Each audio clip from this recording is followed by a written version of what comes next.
So these are common misconceptions about EVs. Number one, they don't have enough range. Not true.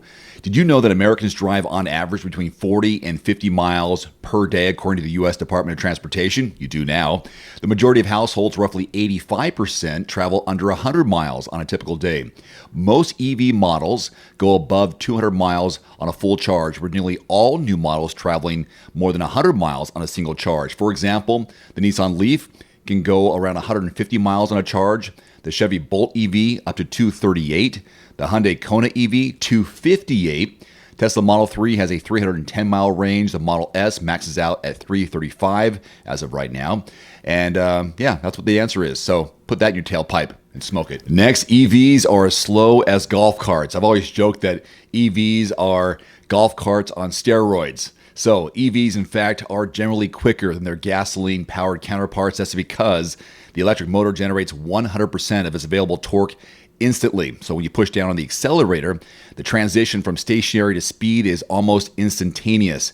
The Tesla Model S in ludicrous mode has been clocked at 0 to 60 in around 2.5 seconds. Here's a myth: EVs are unsafe. Since they're generally low-volume vehicles, neither the National Highway Transportation Administration or the Insurance Institute for Highway Safety tests all their EVs available for crashworthiness. However, where they are tested, they generally get good grades. For example, the Chevy Bolt EV gets 5 out of 5 stars for occupant protection from the National Highway Traffic Administration, as does the Tesla Model 3 and Model X. As far as concerns over EV batteries catching fire, perhaps even exploding in collisions, they appear to be somewhat exaggerated. A recent in-depth investigation on this subject conducted by the National Highway Traffic Administration concluded that the frequency and severity of fires and explosions from lithium-ion battery systems are comparable to, or perhaps slightly less than, those for gasoline or diesel-powered models. People will say they're not any greener than gasoline-powered autos. EVs are fundamentally more efficient than gas-powered vehicles. While a gas engine only converts around 20% of gasoline's stored energy to power at the wheels, an EV motor converts nearly 80% at the high end of the energy from the battery. That means that even on a coal-powered grid, EVs are better for the climate than gas cars. Still, haters will argue, and they'll be very passionate about it, that when you take into account its production, EV's production, including mining the materials for batteries, their advantage dissipates. This is flat out wrong. Multiple life cycle analyses show that EVs actually have a greener supply chain, mainly because they require far fewer parts to build. So overall, when it comes to the climate, EVs top gas-powered vehicles, and it isn't even close. Another misconception: driving an EV won't save you money in operating costs based on today's gas prices. Even with today's gas prices, which are slowly dropping, it's still cheaper to keep an electric car running. For example, the EPA, Environmental Protection Agency, says a Hyundai Ioniq Electric will cost an owner $500 a year to travel 15,000 miles based on average electricity rates. And that amounts to an estimated $5,000 to $6,000 less than what the average vehicle owner will spend in fuel costs over a 5-year period. Next misconception: electric cars are costly to maintain and repair.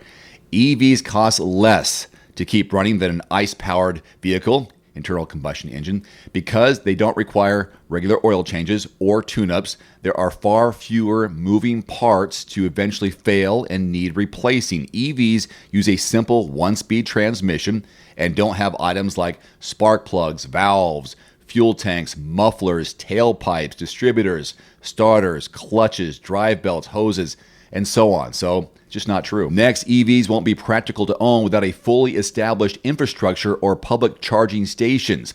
Most electric vehicle charging, I know this for a fact, is done at home or at work.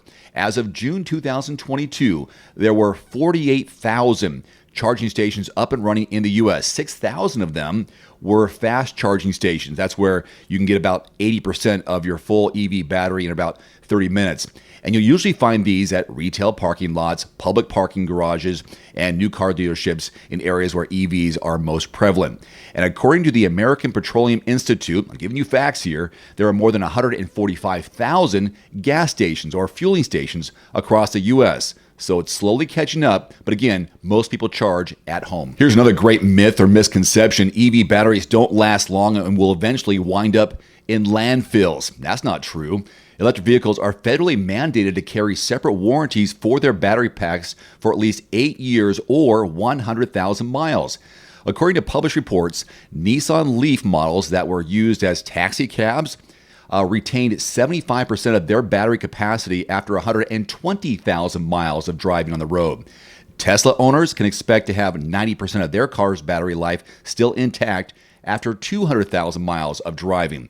Once depleted, EV batteries, like 99% of batteries found in conventional cars, can be recycled. For example, used EV power cells can be used to store solar and wind energy, and they can be broken down with their more valuable elements reused. And we'll finish with this misconception about EVs. The power grid won't be able to handle the hundreds of thousands of EVs expected down the road. Now, you've kind of heard about this already, but according to a report conducted by the Navigant Research, the nation can add millions of electric cars to the current power system without having to build any new power plants. Much of this has to do with the fact that most electric vehicles tend to be charged at night during off-peak hours when power demand tends to be the lowest. One final note, if you are in the market for a new vehicle soon, great. Connect with your local dealership and price and test drive at least 3 different vehicles. A vehicle's strengths and weaknesses can only be discovered when you are behind the wheel. My reviews can be good, but you need to test drive these yourself. Visit quotes.everymandriver.com, select the make, model, and your zip code, and you'll get invoice pricing in your area on those vehicles. Shop smarter with price quotes at quotes.everymandriver.com. Thanks for watching. Please click subscribe and give us a thumbs up. See you next time.